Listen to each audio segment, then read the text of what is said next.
Você quer apoiar o nosso canal e nos ajudar a produzir mais conteúdo para você? É simples, basta você acessar o link da lojinha na descrição sempre que precisar comprar algum produto. Com este simples gesto, você estará nos ajudando muito.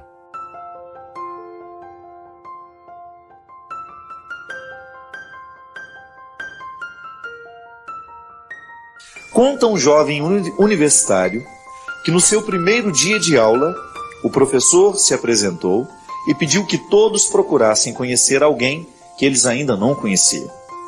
Ele ficou de pé, olhou ao redor, quando uma mão lhe tocou suavemente no ombro.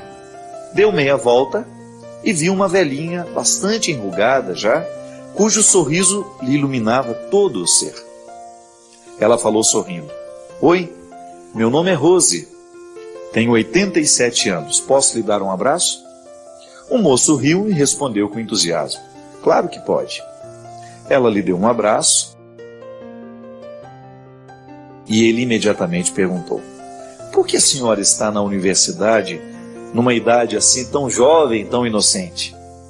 Rindo, ela respondeu: "Estou aqui para encontrar um marido rico, casar-me, ter 2 filhos e logo me aposentar e viajar." "Eu falo sério", disse ele. "Quero saber o que motiva a senhora a enfrentar esse desafio já nessa idade." Rose respondeu gentil: "Sempre sonhei em ter uma educação universitária e agora vou ter." Depois da aula, ambos caminharam juntos por um longo tempo e se tornaram bons amigos. Todos os dias, durante os 3 meses seguintes, saíam juntos da classe e conversavam muito. O jovem universitário estava fascinado em estudar aquela máquina do tempo. Ela compartilhava com ele a sua experiência, a sua sabedoria, e durante o curso, Rose se fez muito popular na universidade. Fazia amizades onde quer que fosse. Gostava de se vestir bem, se alegrava com a atenção que recebia dos outros estudantes, e ao término do último semestre, ela foi convidada para falar na festa de confraternização. Naquele dia, ela deu a todos uma lição inesquecível. Logo que a apresentaram, ela subiu ao palco e começou a pronunciar o discurso que estava preparado de antemão. Leu as primeiras frases e derrubou os cartões onde estavam os seus apontamentos. Frustrada e um pouco envergonhada, se inclinou sobre o microfone e disse simplesmente: "Desculpe, eu estou muito nervosa. Não vou poder voltar a colocar o meu discurso em ordem. Assim, permitam-me simplesmente dizer-lhes o que hoje sei." Enquanto todos riam, ela limpou a garganta e começou: "Não deixamos de brincar porque estamos velhos. Ficamos velhos justamente porque deixamos de brincar. Há alguns segredos para manter-se jovem, ser feliz e triunfar. Temos que rir e encontrar o bom humor todos os dias. Temos de ter um ideal. Quando perdemos de vista o nosso ideal, começamos a morrer. Há tantas pessoas caminhando por aí que já estão mortas e nem sequer sabem. Há uma grande diferença entre estar velho e amadurecer. Se vocês têm 19 anos e ficam um ano inteiro sem fazer nada produtivo, se converterão em pessoas de 20 anos. Se eu tenho 87 anos e fico por um ano sem fazer nada de útil, completarei 88 anos. Todos podemos envelhecer. Não requer talento nem habilidade para isso. O importante é amadurecer, encontrando sempre uma oportunidade na mudança. Não me arrependo de nada. Nós de mais idade geralmente não nos arrependemos do que fizemos, mas sim do que não fizemos. E por fim, os únicos que temem a morte são os que trazem no coração o remorso." Terminou assim seu discurso e cantou a música Rosa. Pediu a todos que estudassem a letra da canção e a colocassem em prática em suas vidas. Rose terminou seus estudos e 1 semana depois da formatura morreu. Mais de 2.000 estudantes universitários assistiram às honras fúnebres para render tributo à maravilhosa mulher que lhes ensinou com seu exemplo que nunca é demasiado tarde para chegar a ser tudo o que se pode e deve ser. Padre Fábio, estou com um grande problema. Meu marido está muito envolvido com a internet, através de conversas pornográficas. Ele diz que não tem nada a ver, mas eu não posso me conformar com isso. Sabe, padre, sou coordenadora do meu grupo de oração e do meu regional, e exerço o ministério de oração por cura e libertação, e tenho medo de descobrir que ele está me traindo. O que eu faço? Minha filha, a primeira coisa que você precisa estabelecer as regras, né? Eu acho que num casamento é preciso ter regras. Casou? Ninguém obrigou você a casar. Não é verdade? Nunca vi uma noiva subir amarrada no altar. Você já? Às vezes vai amarrada por dentro, né? A gente não sabe, né? Mas pelo menos por fora. Não pode ser. A partir do meu casamento é contrato. Olha, nós temos regras aqui dentro de casa. E eu fico assim assustado de ver, né? O quanto que a internet está se transformando num problema mesmo dentro das famílias. Gente, é impressionante o que existe de pornografia disponível na internet. É impressionante o quanto de pessoas, o número de pessoas que estão viciadas nisso. E quando eu falo de pornografia, eu estou falando de todo tipo de contato virtual que tem aí. As pessoas ficam amigas, elas se casam, elas fazem sexo através da internet. É uma coisa absurda. Isso é traição? É traição, porque o tempo que o marido está ali diante de um computador, e às vezes eu encontro histórias, gente, de homem que fica 5, 6 horas diante da tela de um computador, batendo papo com mocinhas que nunca viu na vida. Pelo amor de Deus, esse é o tempo que você poderia estar cultivando com coisas boas, com sua família, com pessoas de verdade, né?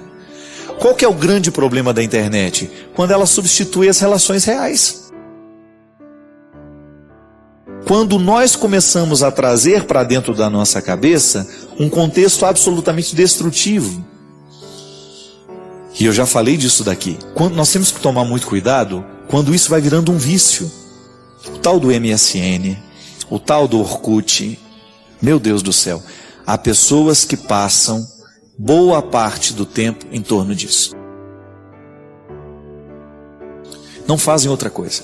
Então preciso tomar cuidado. A internet tem que ser para nós um lugar de pesquisa. Eu vou lá, preciso receber um e-mail, preciso fazer uma comunicação com alguém, eu preciso saber. É uma beleza, a gente tem aquele Google, né? Qualquer coisa que você tem dúvida, você joga lá, sai lá um monte de coisa, um monte de assuntos interessantes para o seu crescimento. Agora a pessoa passa horas e horas e horas batendo papo, conversa fiada. Oi, tudo bem? E aí? Ah, é aqui, é lá. E aí? E aqui, e lá. Então, é uma coisa desgastante, né? Que aquilo não tem fim. Eu me lembro, teve uma época que eu estava bem assim, viciado no tal do MSN. Gente, às vezes eu começava a conversar com os amigos ali, eram umas 8h30, 9 horas da noite. Quando via, já tinha dado 1 da manhã. Você não percebe o tempo passar. É impressionante. Aí depois deita na cama e fica igual um curiango, né? Curiango dorme de dia e fica acordado de noite, né? Fica lá e não dorme. Por quê? Claro, a excitação das luzes do computador, aquilo o cérebro fica trabalhando a 1000. E o problema é quando é um pai de família que está perdendo a centralidade da vida por causa disso. Pelo amor de Deus, gente. Nós vamos tomar muito cuidado, senão nós vamos ficar adolescentes a vida inteira. Um dos grandes problemas que eu vejo, sobretudo nos homens hoje, é esta adolescência prolongada. Síndrome de Peter Pan, né? Que não quer crescer. O garotinho a vida inteira. Pelo amor de Deus, minha gente. Essa vida requer seriedade.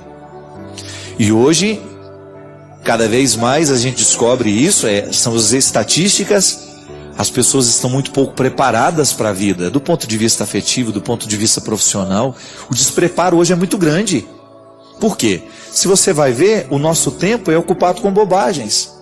Começa a fazer uma proposta de vida saudável para você, hábitos saudáveis. Nós precisamos disso. começar a controlar um pouquinho até o tempo da internet na sua vida, porque senão daqui a pouco você está em torno disso e você não faz outra coisa. Você não estuda, você não trabalha, você não convive. Então, se o seu marido vive esse problema, coloca as cartas na mesa. Precisa olhar nos olhos dele e dizer, olha, eu não vou tolerar isso mais. Que a partir do momento que ele está trazendo essa pornografia para dentro da sua casa, está abrindo a possibilidade também para que os seus filhos tenham contato com isso.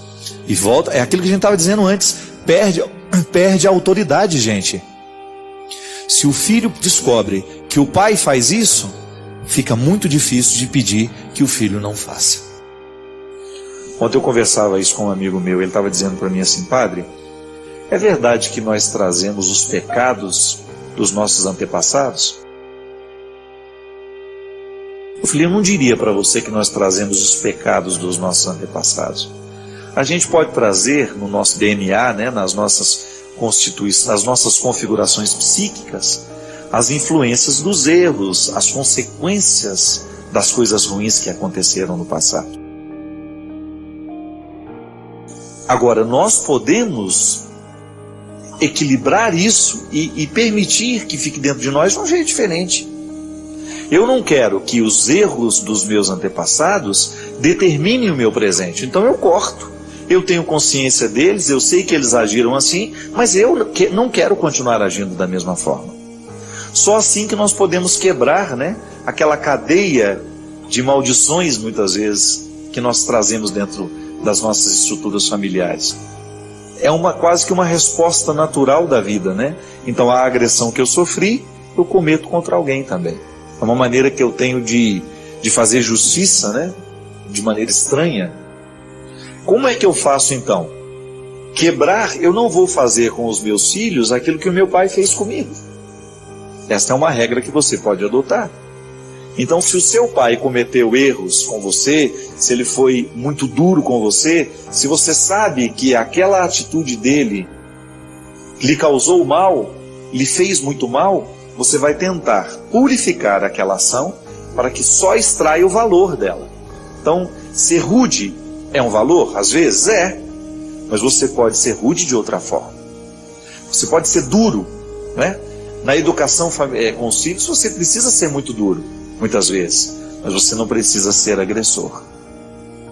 A sua dureza na atitude, na exigência de atitudes, não precisa ser uma agressão à vida do seu filho. Então você vai purificando, você vai modificando, você vai acumulando, você vai exercendo a sabedoria que o acúmulo da história lhe trouxe. E aí você não envelhece, né? Você fica mais sábio. A gente fazer com que a nossa experiência pelo tempo possa ser sempre favorável na nossa atitude. A vida que a gente viveu não precisa nos condenar. Ainda que a gente tenha motivos de sobras para a gente querer se condenar.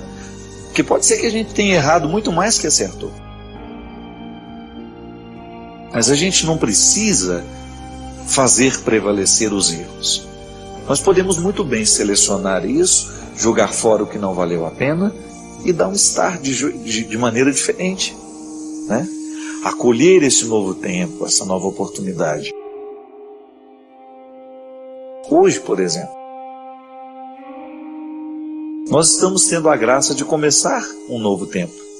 Mas nós podemos viver essa dinâmica do ano novo todos os dias. Todos os dias você pode interpretar-se assim. Hoje eu estou apenas começando. Não tenho que morrer condenada por aquilo que eu não fiz de certo ou por aquilo que eu fiz de errado, né? Não preciso morrer me condenando pelo passado. Então eu assumo hoje a oportunidade de um novo tempo na minha vida. E aí o ano é novo de verdade. Não é só o calendário que muda, mas é a gente que muda também. Isso é muito importante. A gente mudar, a gente evoluir, a gente avançar, a gente purificar tudo aquilo que está dentro de nós, para que, ao purificar, o tempo se transforme em sabedoria. A idade se transforme em amadurecimento. Porque amadurecer é o grande objetivo de todo ser humano. Estar maduro significa estar mais coerente, estar mais inteiro, para que a gente possa viver a vida com um pouco mais de qualidade. Quantas ansiedades, quantos medos. Você que está em casa, que também está com medo. Medo de perder as pessoas que você ama. Medo de não suportar. As angústias nos pesam tanto. Há tantos entre nós angustiados. Você que está aí na porta desse hospital agora, permita que Deus lhe abrace. O amor de Deus nos sonda. Ele nos cura. O amor de Deus nos abraça, Ele nos reconfigura, Ele nos faz nascer de novo, Ele nos faz enfrentar aquilo que em nós precisa morrer. Eu não imagino o que você precisa passar para dar conta de ser quem você é. Eu posso lhe dizer por mim. Durante esse período de tanta reclusão, de tanta vida diferente, de tantas angústias, de tantas ansiedades, em que os sofrimentos dos outros nos chocam tanto, quantas vezes eu precisei renovar o meu compromisso com a vida de hora em hora. Vocês devem ter me escutado falando, quem me acompanha mais vezes, que às vezes a vida fica tão difícil que você não pode programar o dia de amanhã. Você tem que programar somente a hora seguinte. Sim. Porque o que é urgente é viver bem o momento presente. Você ter coragem de reconhecer aquilo que em você precisa passar pelo processo de morrer, para que o novo tenha um lugar na sua vida. Quantas vezes nós vamos ficando envelhecidos, não no corpo somente, que o corpo envelhece, mas quantas vezes nós vamos sentindo que o nosso espírito está cansado e não corresponde mais àquilo que nós podemos viver nessa fase da vida. Talvez porque nos faltou a sabedoria de viver o renascimento nosso de cada dia. Que não nos falte essa sensibilidade de perceber quando é que a vida está batendo a nossa porta e nos pedindo mudanças. Sim, para que a gente continue vivendo essa busca diária de ter sempre uma versão atualizada de nós mesmos. Acho que nunca fomos tão desafiados a compreender o processo do nascer e morrer. A gente não nasce uma vez só. A gente não morre uma vez só. Mas se você tivesse que contar quantas vezes você precisou nascer, quantas vezes você precisou voltar ao ventre da vida, e ali se refazer nos seus propósitos, nos seus desejos, nos seus sonhos. Quantas vezes? Quantas vezes você sentiu a vida lhe asfixiando, o cansaço tomando conta? Quantas vezes você precisou se reinventar? Assim como o universo nasce e morre todos os dias, nós também precisamos. O nascimento, ele é sempre doloroso para quem nasce, muito. E de vez em quando, a gente sente o desconforto da vida como se o ventre estivesse nos expulsando. Como se a sabedoria da vida nos dissesse, olha, esse jeito que você escolheu ser até hoje não lhe serve mais. Se você insistir em continuar sendo quem você já não pode ser mais, você vai morrer antes da hora. Não a morte do corpo, mas a morte da alma, do espírito. Quando você percebe que as suas satisfações não lhe satisfazem mais, ou os sonhos que você está tentando colocar em prática nem são seus. É a vida, então, fazendo um movimento de contrações e nos levando a assumir novas posturas, um novo jeito de ser, respirando profundamente, enchendo os pulmões de ar, de nascer de novo. O amor que eu amei ontem não me serve para hoje. Amor não se estanca. Existência não se estanca. Aquele que eu fui ontem, hoje eu preciso renovar. Se eu ficar insistindo em ser sempre o mesmo, eu me transformo num espectro, num fantasma. Mas se eu aceito o desafio do próprio universo, de buscar o rosto de cada instante. Qual é a dinâmica que eu preciso hoje encontrar para viver bem a minha vida? O que eu hoje preciso fazer para que tudo fique mais harmonioso e mais bonito? Todo caminho é exigente. Ficar é exigente, partir é exigente. O mais inteligente é a gente escolher o caminho que de fato foi feito para os nossos pés. A autenticidade, é assim que Deus nos quer, autênticos.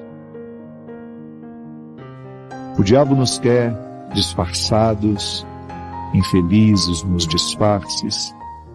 Deus nos quer verdadeiros, pagando o preço que precisarmos pagar para sermos quem somos. Deve ser extremamente frustrante aos olhos de Deus que a gente não se torne quem Ele criou. Que eu estou aqui em processo de vir a ser. A filosofia me ajuda a entender isso. Quando você olha para a semente de uma árvore, o todo da árvore já está na semente. A única coisa que a gente vai fazer é plantar no lugar certo e cultivar. Mas ninguém inventa nada na semente, já está tudo lá dentro. Eu também. E eu sempre penso nisso.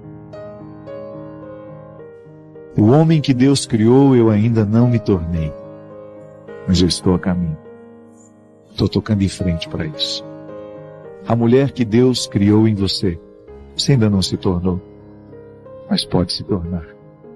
Um pouquinho a cada dia. Esse é o movimento do Espírito Santo em nós, movendo-nos num movimento de autenticidade, onde há Deus não há mentira, onde há Deus não há disfarces, mas há vida plena, vida em abundância, vida em plenitude. Portanto, se quiser chegar ao melhor que Deus deixou em você, terá que viver como o boiadeiro, que sempre vai adiante, que não desanima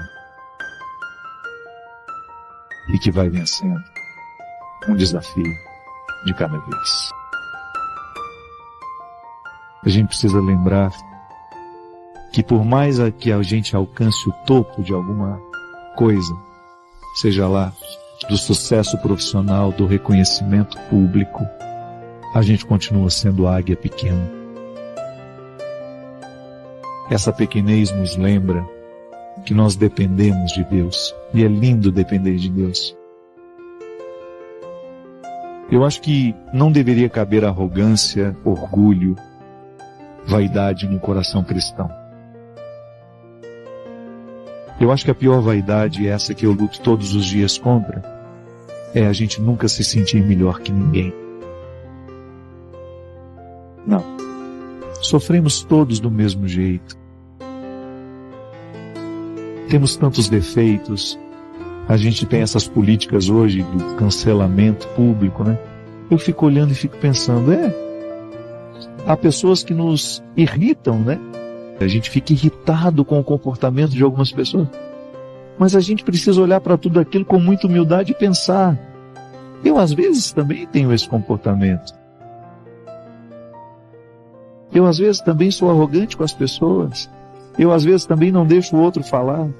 Claro, a gente pode estar mais evoluído para isso, graças a Deus, a gente não está mais nesse lamaçal de temperamentos, de comportamentos, muitas vezes rudimentares, sem o talho, né? Sem estar burilado, não. Mas é só puxar um cordãozinho e aquilo que há de pior em nós vem à tona. A gente nunca pode se esquecer que nós somos feitos para as alturas, sim. Deus nos quer sempre alcançando o que há de mais nobre. Mas nunca nos esqueçamos da condição de águia. Felicidade, minha gente, é você ter essa coerência. Você ser a pessoa certa, sempre. Porque Deus não errou com a gente. Deus nunca errou com alguém. Ele fez uma matéria pior que a outra. Não. Todos nós fomos feitos para a realização, homens e mulheres capazes de fazer sucesso, de dar certo na vida. Sucesso eu não estou dizendo de ter notoriedade, não. Satisfação de ser quem é, de ser um homem e uma mulher realizado. É disso que eu estou falando. Deus não errou com a gente. Deu a mim o mesmo que deu ao Bruno, que deu ao Marcelinho, ao Marcelo, ao Marquinhos. Deu a mim, deu a você. Agora o que a gente faz com o que Ele nos deu é um problema que nos diz respeito. Eu não posso entrar no coração do outro e fazê-lo florescer naquilo que Deus lhe deu de mais precioso. Não. É um trabalho pessoal e árduo. Todos os dias eu preciso buscar o lugar certo, porque a pessoa certa eu já sou. Deus me fez a pessoa certa. Mas eu preciso encontrar o meu lugar. A gente nunca precisou pensar tanto sobre isso como agora. O que é ser feliz? De repente a vida nos reduziu tanto e pôs uma lente de aumento e você pôde perceber quem você tem e quem você não tem. Quem você ama e quem você não ama ainda. Qual o relacionamento que é maravilhoso e qual o relacionamento que é destrutivo. A lente de aumento está aqui. E seria tão bom se a gente colocasse essa lente de aumento para a gente poder entender o que a gente precisa fazer para sermos a pessoa certa, no lugar certo. As pessoas colocam um preço tão alto no sorriso que ela custa sorrir. Ela fica esperando um motivo muito especial. Não. Barateie o seu sorriso. Vai lhe fazer bem. Comece a sorrir com mais facilidade. Não espere grandes ocasiões para celebrar. Nós não temos todo o tempo do mundo. Não há nada mais triste do que ver as pessoas precisando sepultar os seus amores sem se despedirem deles. Cobre menos pelo seu sorriso. Eleja qualquer motivo para você escancarar essa janela da alma. Comemore melhor as coisas. Não espere grandes oportunidades para você festejar. Às vezes nós ficamos esperando muito. Vamos esperar o aniversário de fulano de tal, o fim do ano. Não. Não sabemos quanto tempo nos resta. E é tão mais inteligente a gente celebrar o momento presente sempre que nós tivermos motivo para isso. Ah, mas estamos sem dinheiro, não importa. Comer um pão na chapa, um café com leite, bem acompanhado, é muito melhor do que estar num banquete de pessoas estranhas. Celebre na pobreza, celebre na simplicidade, mas celebre. Celebre no hospital, mas celebre. Celebre no asilo. Busque qualquer oportunidade que você tiver de abrir um sorriso em alguém. Com o seu, é meio caminho andado. A maneira mais fácil de despertar um sorriso é sorrindo também. Cobre menos pelos seus sorrisos. Sorria com mais intensidade, com mais frequência. Porque o sorriso... Eu não quero perder tempo mais. Se eu tiver algum relacionamento de amizade, de fraternidade, de companheirismo, que seja para me ajudar a andar os caminhos de dentro. Tenho ficado mais seletivo com aquilo que eu quero viver. Que eu acho que o mais bonito é isso. Estar sempre atento. Certa vez perguntaram a Buda: você é um santo? Você é um Deus? Você é um anjo? E ele respondeu: nada disso. Eu sou apenas um homem desperto. E nós precisamos viver despertos. Cada vez mais conscientes de que o tempo que nós temos é o tempo presente. E eu preciso estar inteiro aqui agora. Porque é a única forma responsável de viver.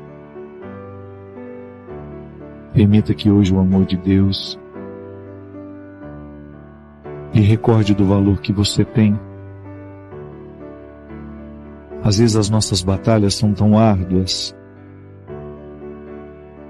que a gente vai esquecendo do valor que a gente tem. Por motivos que desconhecemos ou que até sabemos por alto. Fracassamos tanto. E os nossos fracassos nos fazem esquecer do valor que nós temos. O que eu mais encontro vida fora são pessoas que não se sentem dignas do amor de Deus. Ouse acreditar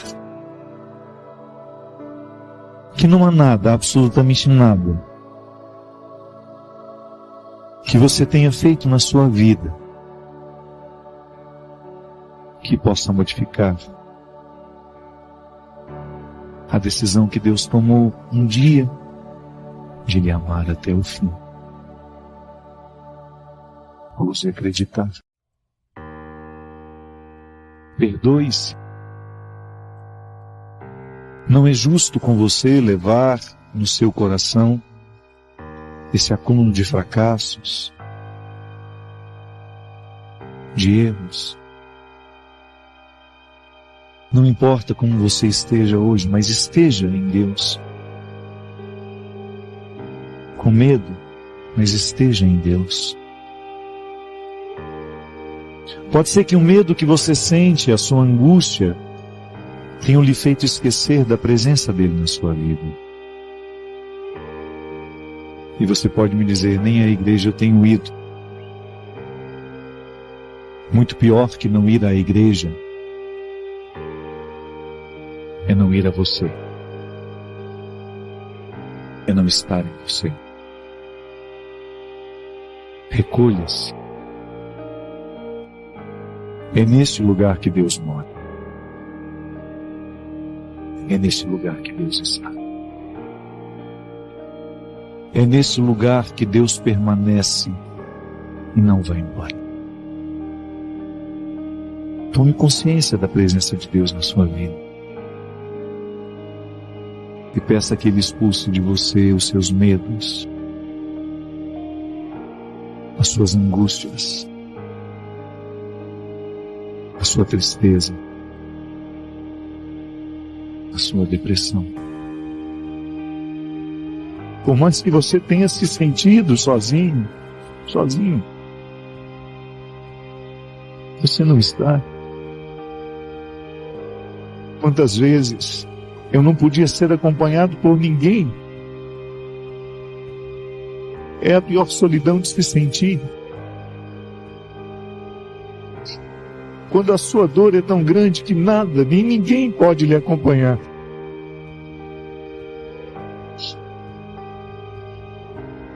Não é o outro que pode lhe salvar.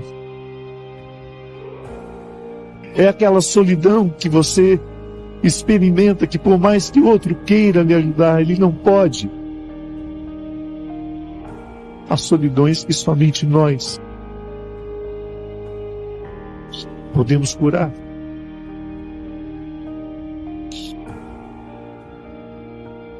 Acordando esse Deus que está dentro de nós. Ou melhor, acordando o conhecimento de que Ele está dentro de nós, porque Ele nunca dorme. Ele nunca dorme. Acorde para essa certeza que Deus está dentro de você. Que não há nada que você possa viver. Que não há absolutamente nada no seu caminho que será superior à sua força. Porque o Senhor está contigo. O Senhor é contigo. E hoje nós estamos aqui para recordá-lo. Que Deus está em você. Curando-lhe. Restaurando-lhe.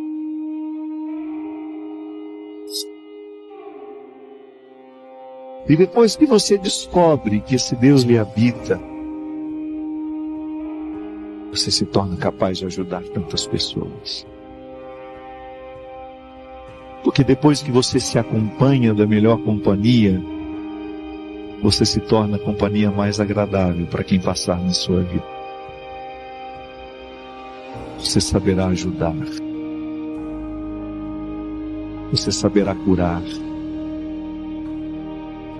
Você saberá esclarecer. Abrir os portais das consciências para que aqueles que estão esquecidos, que Deus mora neles, possam ser recordados hoje, nessa noite. Cante comigo, acordando todas as forças do seu ser, para você vencer as suas batalhas, para você vencer as suas pelejas, para você se encher de coragem e ir em busca daquilo que é seu, do ser que você pode ser e que tantas vezes a sua preguiça existencial não lhe deixa alcançar. Ainda que não participe da minha vida, ainda que não bata na porta da minha casa, ainda que não esteja comigo no meu dia a dia, essa fraternidade é possível quando nós identificamos que nós queremos o bem do outro, que eu queira somente o bem do outro. Marcas do que se foi, sonhos que vamos ter, como todo dia nasce, novo em cada amanhecer. Oh, oh, marcas do que se foi, sonhos que vamos ter, como todo dia nasce, novo em cada amanhecer. A conversão é isso. É quando você olha para tudo aquilo que está marcado em você, pelos acontecimentos, E você permite que a graça de Deus atue sobre aquele território que está machucado, sobre aquele território que foi ferido. Volto a dizer, o ano foi difícil para todos nós. Eu tive as minhas dificuldades, você teve as suas. Eu tenho as minhas feridas, você tem as suas. E agora, só que nós não queremos virar este ano permitindo que essas feridas continuem nos determinando. Nós só queremos que elas nos ensinem, que elas nos levem a tomar novos posicionamentos. É bom isso. É bom você perceber que Deus agiu na sua vida através daquilo que foi ruim, que Deus modificou suas perspectivas. Isso é conversão, minha gente. É quando nós damos a Deus de realizar em nós aquilo que sozinho nós não sabemos fazer, ou não temos coragem. Conversão é você dar a Deus o direito de realizar aquilo que você não consegue nem tem coragem de realizar sozinho. Tantas coisas no meu jeito de ser, eu não posso modificar sozinho. Posso fazer o meu esforço diário, mas eu preciso dessa ação de Deus. Conversão é cura, é modificação de rumo, é reorientar o rumo. Da mesma maneira como o dia nasce e me dá a oportunidade de ver todo o seu ciclo de novo. Amanhã nós teremos uma manhã, teremos uma tarde, teremos uma noite. Esse ciclo eu sei de cor, mas tudo o que acontecerá ao longo desse ciclo para mim será uma surpresa. Aonde vou, quem eu encontrarei, o que escreverei, o que falarei. E tudo isso pode estar a serviço da nossa conversa. É você olhar para o ciclo desta vida, que nunca termina.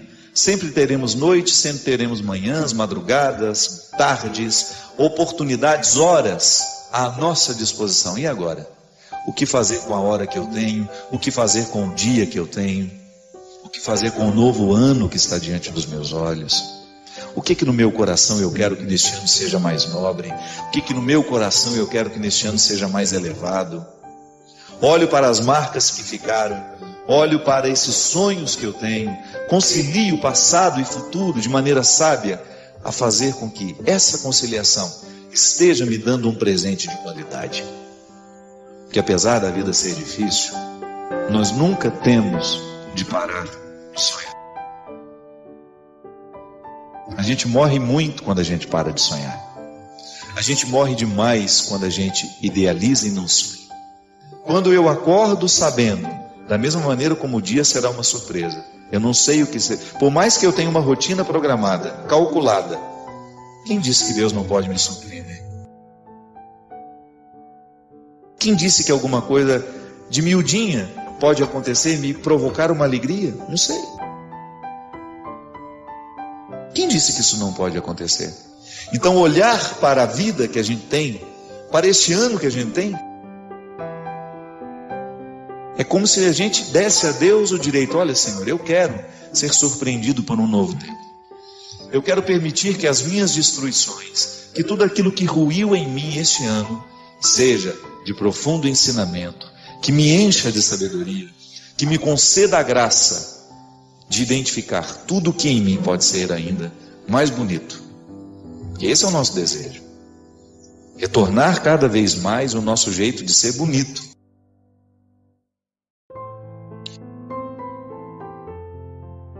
Belo, justo, verdadeiro.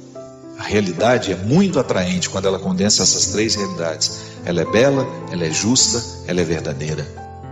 Quando nós nos dispomos a viver o cristianismo, outra coisa a gente não quer, senão permitir que a beleza de Deus esteja refletida em nós, que seja refletida nas nossas atitudes. Como é que um cristão reconhece o outro? Na maneira como se acolhem. Eu posso dizer bonito que eu vivo o Evangelho, que eu sou ministro disso, ministro daquilo, eu sou padre, eu sou profeta, mas se eu trato mal uma pessoa que se aproxima, eu dou um contra-testemunho para ela. Eu gero nela uma descrença do meu cristianismo. E o pior, eu fico descrente de mim mesmo. Que a grande armadilha do diabo em nós é quando ele nos faz ficar presos a essas mesquinharias que desabonam o que nós sabemos do nosso cristianismo. Porque não é o julgamento do outro que me derruba, é o que eu me faço quando deito a cabeça no meu travesseiro e eu sei que eu não agi de maneira cristã. É assim, minha gente. Cada vez mais permitindo que essa luz chegue na nossa consciência. Transforme radicalmente o nosso jeito como olhamos para nós, o jeito como olhamos para o outro. Essa luz que inunda o nosso quarto, retirando tudo aquilo que é penumbra, que nos faz tropeçar no meio do escuro. Quando o quarto está escuro demais, é um perigo andar nele. A gente tropeça, a gente pode se machucar. Uma mente que não está iluminada por Deus, ela se machuca o tempo todo. Por quê? Porque lhe falta essa luz que lhe orienta, que lhe permite andar com segurança. E Deus ilumine cada vez mais a nossa consciência. Esse é o projeto de vida que nós precisamos ter para 2015. Que a nossa consciência esteja cada vez mais iluminada, para que Deus nos dê condições de reconhecer onde é que nós erramos, onde é que nós somos mesquinhos, onde é que nós não estamos agindo de maneira bela, justa, verdadeira.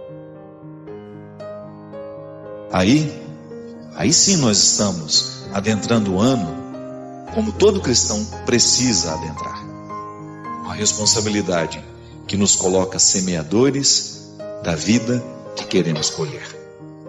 Por isso, seja honesto. Olhe para as sementes que você tem semeado na sua vida. Olhe para as sementes que você tem semeado na vida do outro. E perceba se essas sementes vão gerar coisas boas ou vão gerar coisas ruins.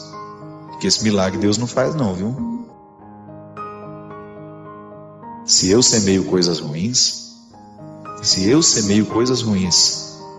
é bem provável não é certo, de que essas sementes me trarão frutos muito, muito, muito ruins de serem saboreados.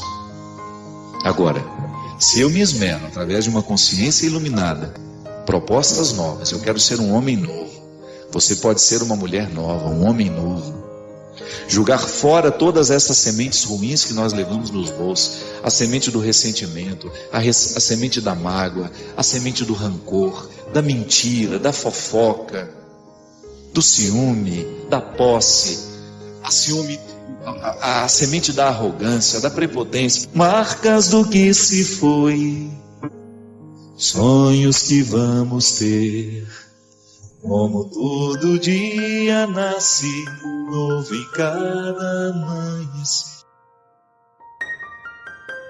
É Jesus que dizia isso. E falava isso de maneira muito comprometedora, né? Olha, tudo que fizer a um desses menores, né? Tudo que fizer a um desses pequeninos, é a mim que você estará fazendo. Tudo que você fizer de bem, de bom neste mundo, todo o amor que você tiver a essas pessoas que precisam ser amadas, tenha consciência de que vocês estarão amando a mim também. É essa identificação direta. A parábola do samaritano nos mostra de maneira bonita essa interferência, né, de Deus na história, através de gestos humanos.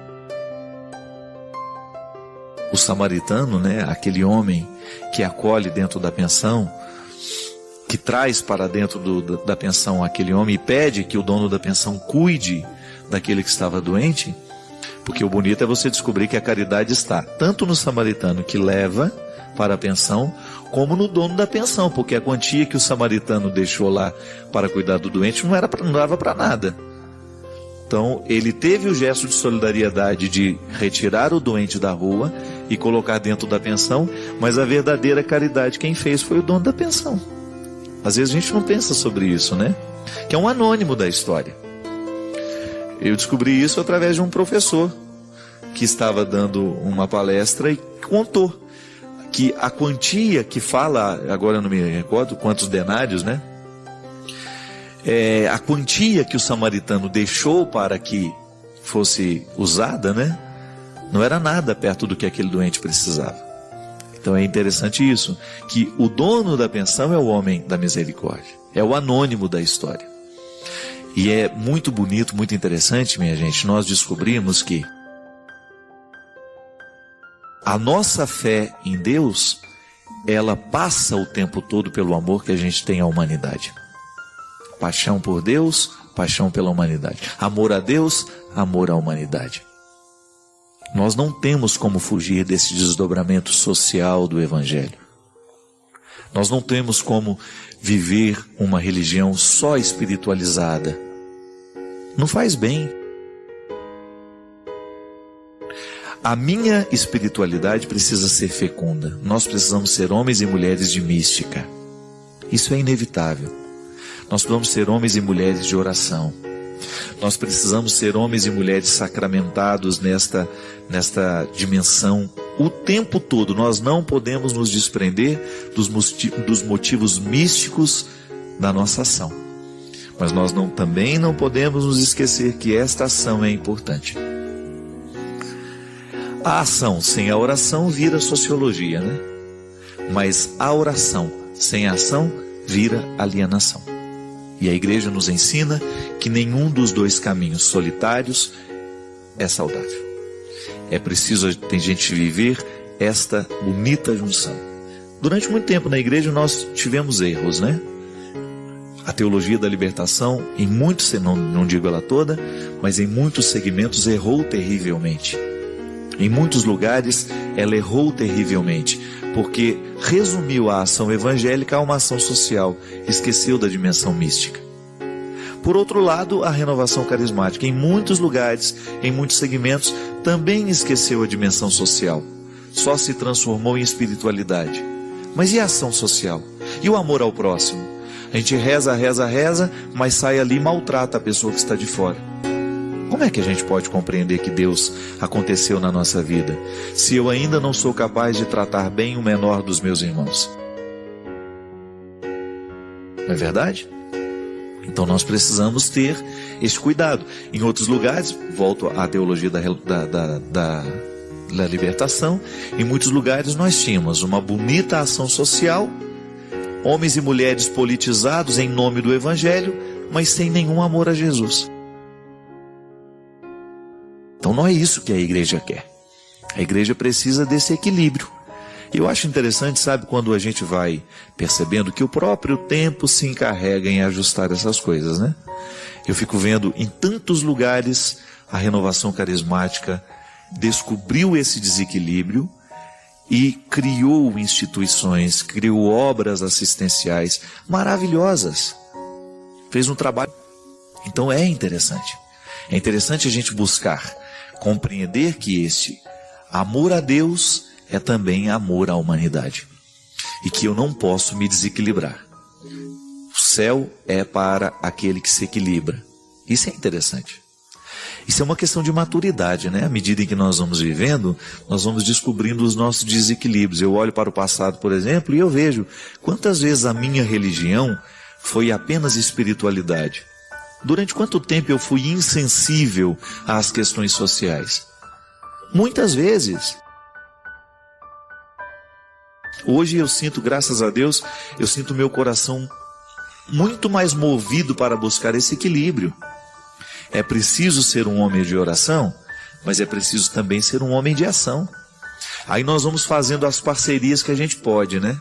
A gente sabe que lá tem uma obra social maravilhosa, que está fazendo um trabalho social, mas que também está buscando mística. Aí nós vamos lá e estabelecemos parceria. Esse é o trabalho voluntário que todos nós precisaríamos ter, gente.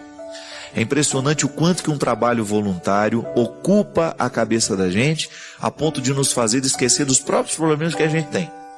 E quando a gente esquece o problema que a gente tem, parece que ele se resolve, né? É Deus agindo na nossa vida.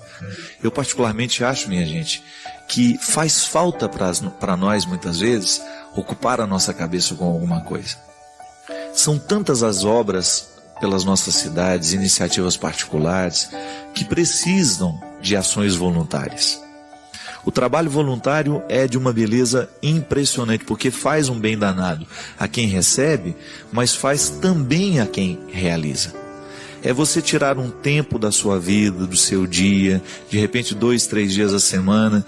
Eu tenho minha amiga Judite lá em Taubaté, ela faz um trabalho bonito lá no hospital regional.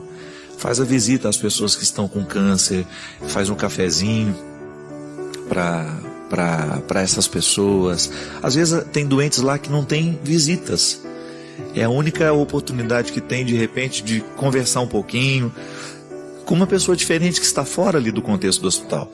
E esse trabalho voluntário é um desdobramento social bonito do nosso amor a Jesus. Então, porque amo a Deus, eu vou buscar aqueles que estão precisando dele, né? A Fiinha, lá em Formiga, que faz um trabalho lindo também lá no Hospital São Luís, também proporcionando um café aos doentes. O François também lá de Formiga, que está sempre com a Fiinha, ajudando nessas iniciativas.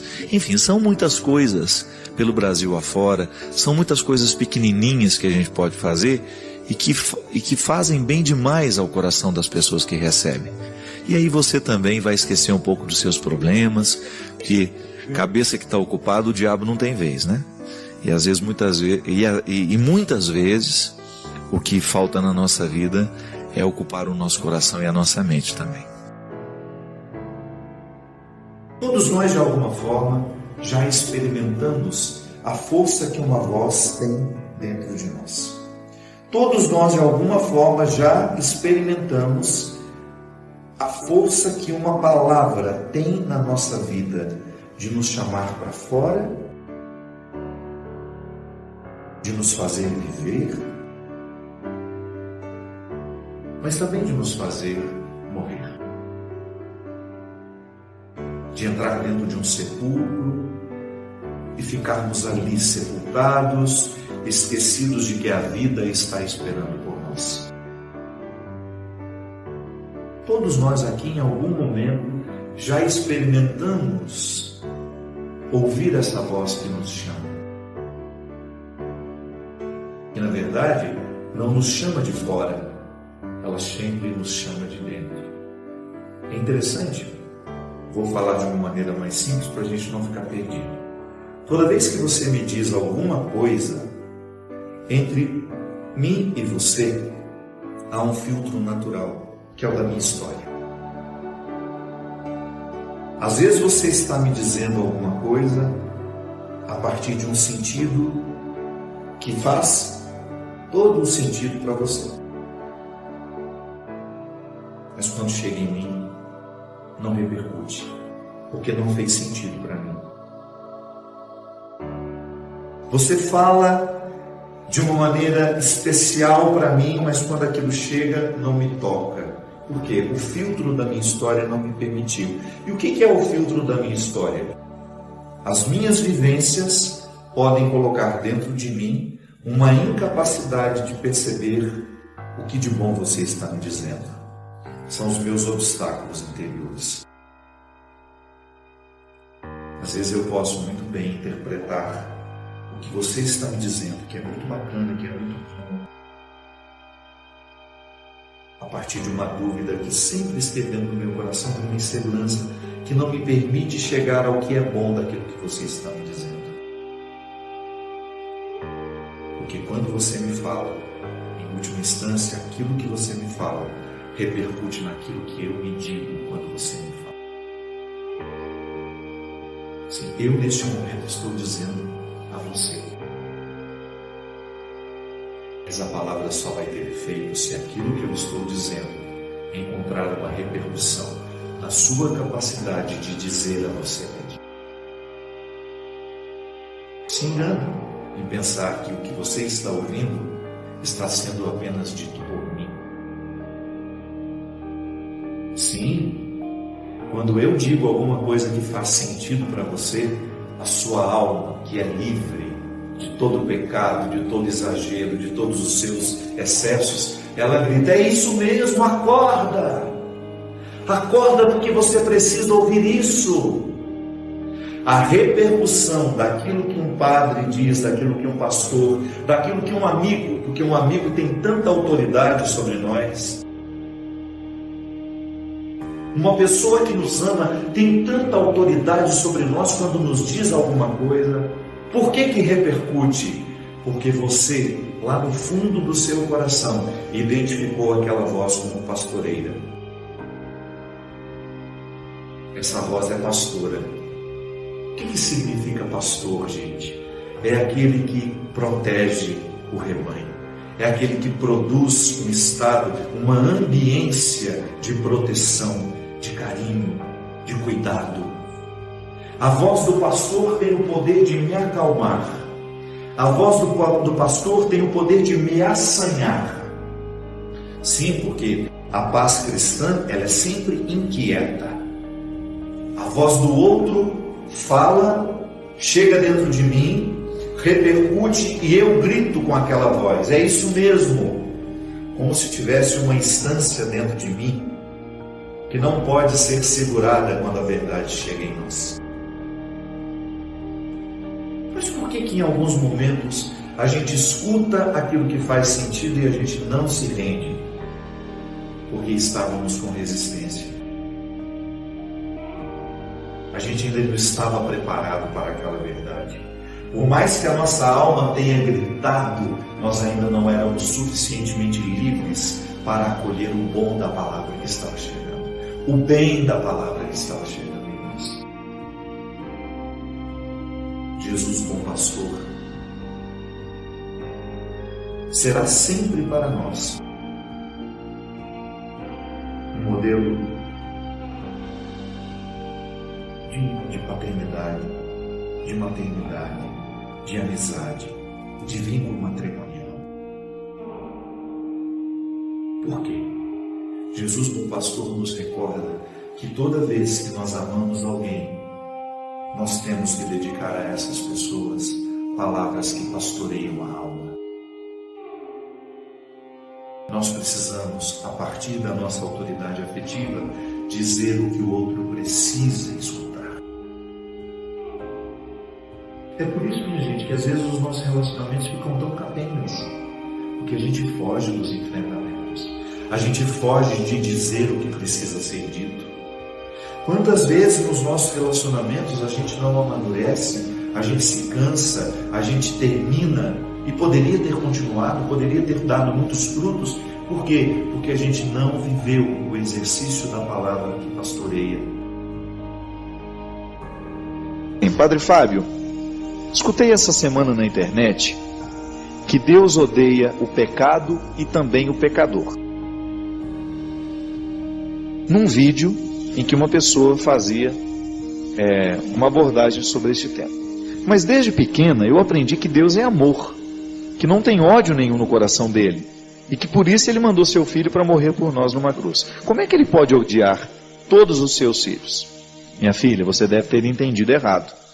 A palavra de Deus, ela nos fala, ela nos leva a entender que Deus tem uma profunda rejeição pelo pecado, mas não pelo pecador. Eu sei que é uma diferenciação difícil de ser feita. Na verdade, a distinção ela é muito difícil. Como é que eu posso dizer que eu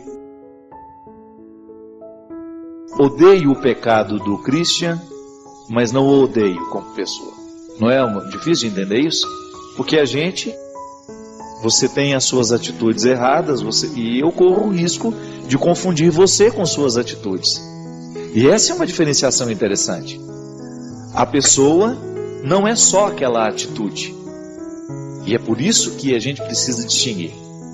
Deus me ama de maneira incondicional. Ele não muda de ideia. Ele não muda de ideia porque eu deixei de ser uma pessoa boa, não.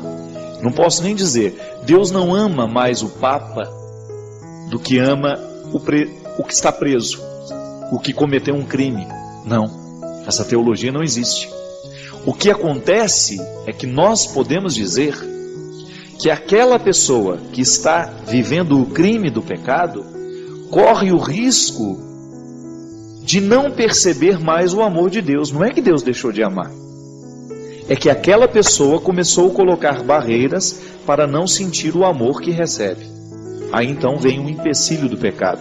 Por isso Deus odeia o pecado, porque Deus não tolera qualquer coisa que venha impedir que o ser humano conheça o seu amor. O grande empenho de Deus em tornar-se conhecido na história é para que a humanidade seja beneficiada com o mistério da sua misericórdia e do seu amor. Então, a gente precisa identificar que a atitude pecaminosa não é a pessoa. Faz parte, mas não é a pessoa. A pessoa não se transforma no erro que comete, né? Ela comete erros, mas ela não se transforma nos erros que comete. E por isso que o mistério da salvação em nós é justamente quebrar o poder do pecado, para que cada vez mais a gente seja este espaço, este território onde Deus tem a oportunidade de agir. Então, só voltando mais uma vez para esclarecer melhor. Deus ama o pecador, mas não tolera o pecado. Por quê? Porque o pecado é um empecilho para que o pecador tenha consciência do amor de Deus na nossa vida. É claro, minha gente, que por causa da nossa natureza, nós somos imperfeitos, somos criaturas. Já por ser criatura, eu sofro de limites, é natural que eu me encaminhe muitas vezes para aquilo que é errado. Mas a religião, a experiência que nós fazemos com Jesus, ela é sempre para nos ajudar a entender onde é que nós estamos nos desviando, para que a gente não saia da mira deste amor tão transformador. Li uma manchete que anunciava o fim da humanidade. Baseada em Nostradamus, inclusive na própria Bíblia Sagrada, a revista previa desastres ambientais. A partir disso, lhe pergunto, como não se assustar? Como não se amedrontar com uma matéria que nos fala de catástrofes que vemos já nos dias de hoje? Como fazer com que nossa fé não diminua, mesmo diante de tudo isso? Como, padre? Como? Desde já o meu agradecimento. Olha, eu não estou nem aí para promessas de Nostradamus, que o mundo vai acabar, que vai destruir. Sabe por quê? Eu tenho mais o que fazer. Então, enquanto não acaba, eu trabalho. Não é isso? Enquanto não acaba, eu luto. Enquanto não acaba, nós tocamos música, né, o Sábio? Vamos viver, minha gente. Esse negócio de ficar parado, prestando atenção nas tragédias, isso só nos torna mais trágicos. Estamos acabando de falar de uma profecia que não se cumpriu até hoje, que é de que o lobo e o cordeiro vão comer no mesmo prato. Vamos prestar atenção nas profecias boas. E vamos lutar para que a boa profecia se concretize nos nossos dias. Para que nós vamos ficar dando atenção a essas bobagens? Esse povo que sabe prever o futuro poderia muito bem nos dar os números sorteados da Mega Sena da semana que vem, não é? Esse povo lê a mão de todo mundo, mas não lê a própria vida, né? Você vai lá que a taróloga, sei lá o que, tem o poder de ver o futuro. Tudo bem se você acredita nisso e se você pauta a sua vida. Agora, eu não. Eu tenho mais o que fazer. Tenho mais o que fazer e eu não quero saber do futuro, porque senão fica apavorado. É melhor eu não saber, não é assim?